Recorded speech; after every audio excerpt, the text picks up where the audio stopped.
Good morning. I'm actually really impressed that so many people woke up so early. So, I have nothing to disclose, and what I do want to share, though, is originally Richard Troiano was to be here. He's at the National Cancer Institute and speak to physical activity. When he was unable to come, I became the substitute. And so I will share some of the things that he was going to present with regard to physical activity, and then I will transition into the areas dealing with how we are approaching the improvement of dietary assessment. So with regard to physical activity, it will highlight how the accelerometer has helped us with disentangling some of the issues of discovering the benefits of physical activity.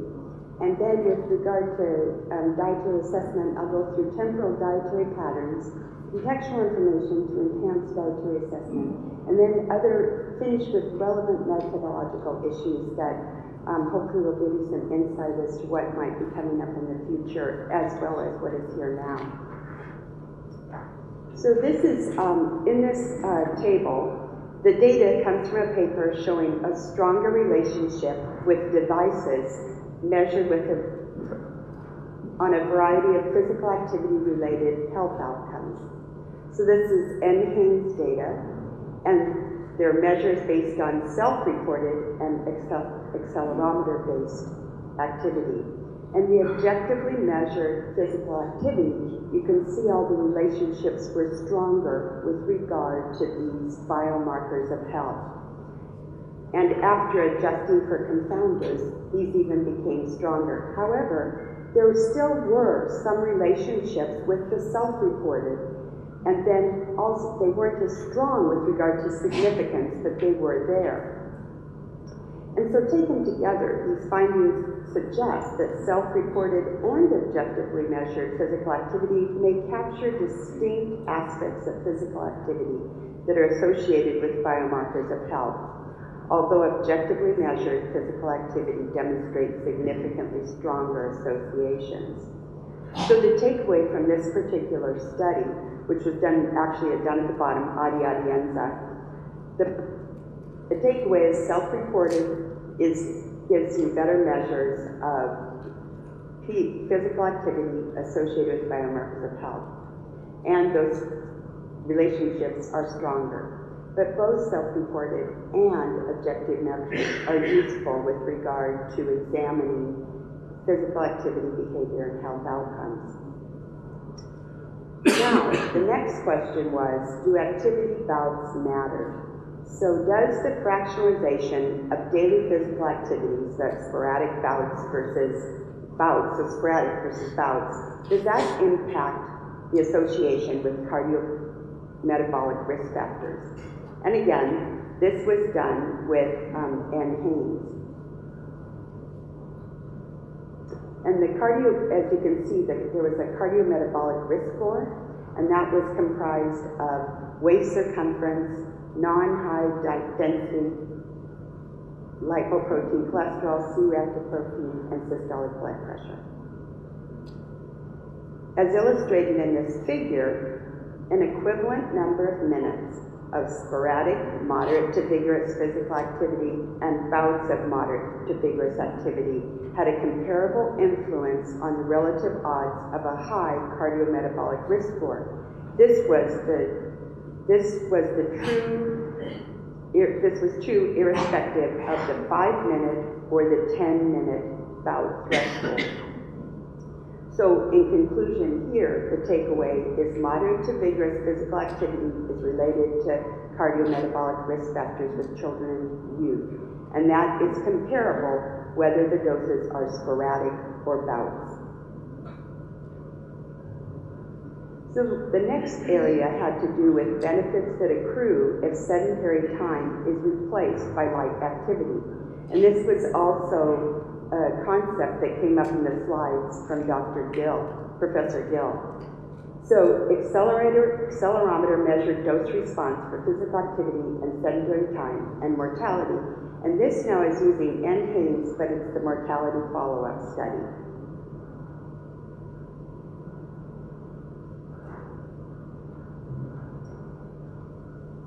So this is showing risk levels.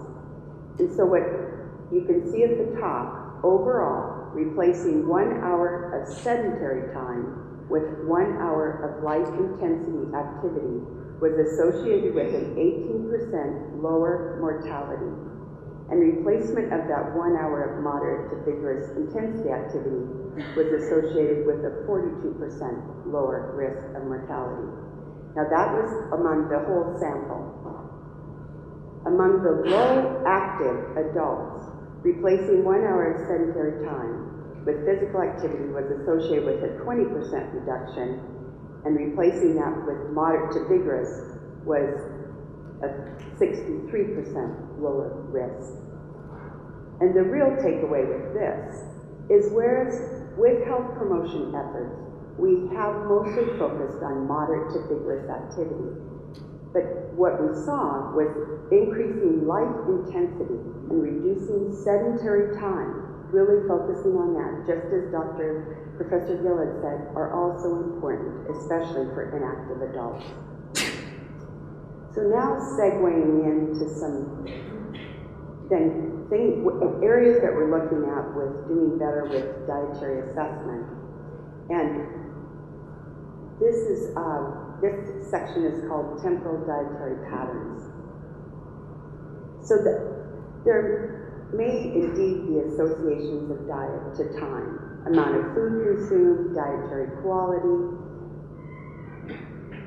Barriers to researching this relationship of time to diet has been limitations in the methods that we use. And just an aside here, so this particular image, the way this was constructed, we took images from 2 studies, and all we did was said, can we find food being consumed every hour of a 24-hour day? And we were able to find, actually it was quite easy to find that individuals eat throughout the whole day. Throughout the whole 24-hour day. And so this was from one study was done in the United States and the other study was done in Australia. So this also represents that this is a worldwide observation. So in order to explore the temporal dietary patterns, this is a study that was done by the group I work with. And so we wanted to determine the relationship of energy consumption, time, and diet quality over a 24-hour period. The reason we use the 24-hour period is this is what is gathered in NHANES, so this is based on NHANES data. And so the challenge is, what is the feature vector for quantifying time? Because time is not linear. So time is proportional, and it is not linear, and it doesn't conform to any of our methods that we're using means. So in order to examine this, we looked at proportional amounts consumed, and we used as our indicator the diet quality index, the 2005 Healthy Eating Index, and to see if over different time patterns varied by diet quality. This is what we used in order to complete this. It's called dynamic time warping. And what dynamic time warping is used for speech recognition. So just as I am holding my words longer and holding them shorter, and Professor Gill held his words longer and shorter, and we both did them differently, that's a complex recognition problem, but we have solved that with being able to do speech recognition. So we took that same methodology and applied it to time of day with regard to eating. So I can't go through all these formulas here. I did this by working with individuals who do understand these type of formulas. So this graph shows the clusters of we use kernel k-means then. Once we define these various groups, we used clustering. And these graphs here show the time of the largest eating event. So among the sample of NHANES, we were able to, this clustering worked the best. We went from all the way from 2 clusters to 8 clusters. But this one had the equivalent numbers in each group, and then these had the largest significant differences between them.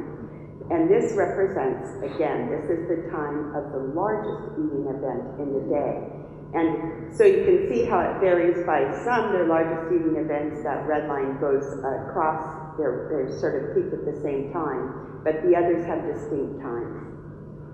So this one shows the second largest eating event, the peaks of the second largest eating event of the day. Now, in this case, we also, with this particular study here, we looked at race, ethnicity, survey years, poverty, income, and racial differences.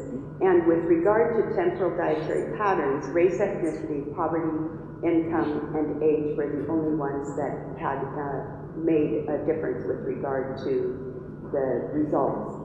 Now, if you look up at the top corner, you'll see that if you try to follow, this is kind of a little confusogram almost, but you'll see there's one group that has a square that marks this is their second highest eating occasion. Another group that has diamonds, another group that has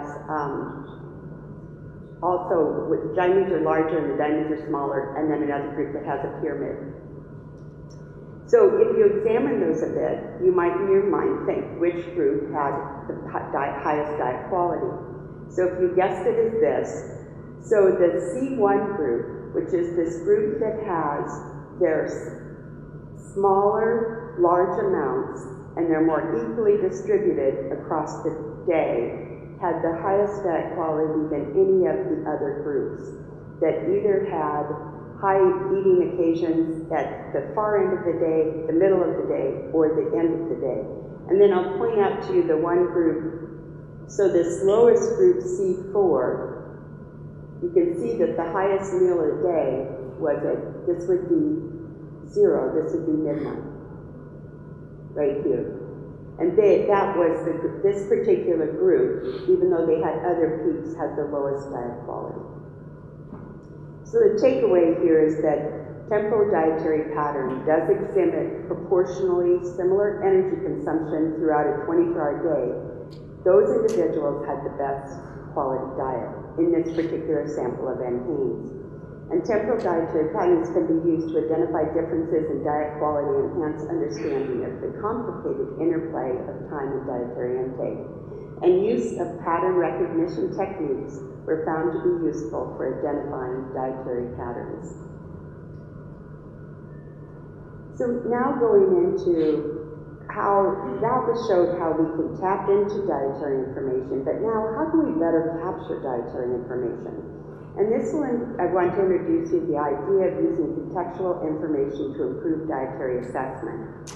And most of the studies that use this, they use this as a result of capturing images.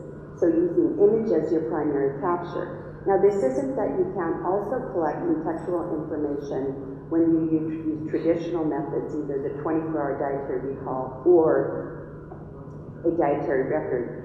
It's just that with images, some of these are easier to capture. So contextual information refers to any information that is not directly produced by the visual appearance of an object in the scene. So that's with using images. But you can also think of it as it isn't something that comes up from looking at the food. So types of context is, and this first one is food co-occurrence. So you can help identify foods by knowing food co-occurrence. Temporal information gives you information. Geolocation, an accelerometer. Outdoor or indoor will make a difference. Temperature, weather conditions, and then the user input themselves.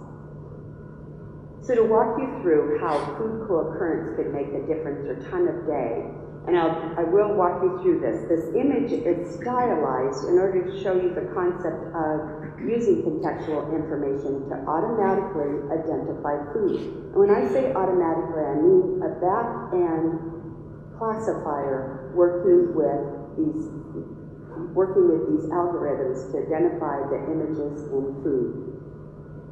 So here's the stylized images that's made in order to make this concept more understandable.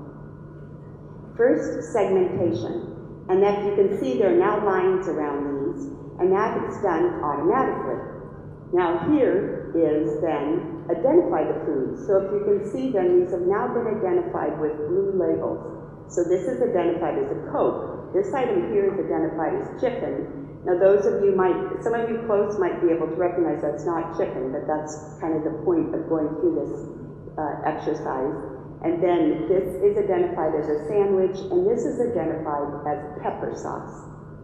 Now using contextual information then, if we use the contextual information of time, this particular person, temporal gathered, the classifier knows the person does not usually eat chicken in the morning. Thus, the food label is modified to fries. So, whoops.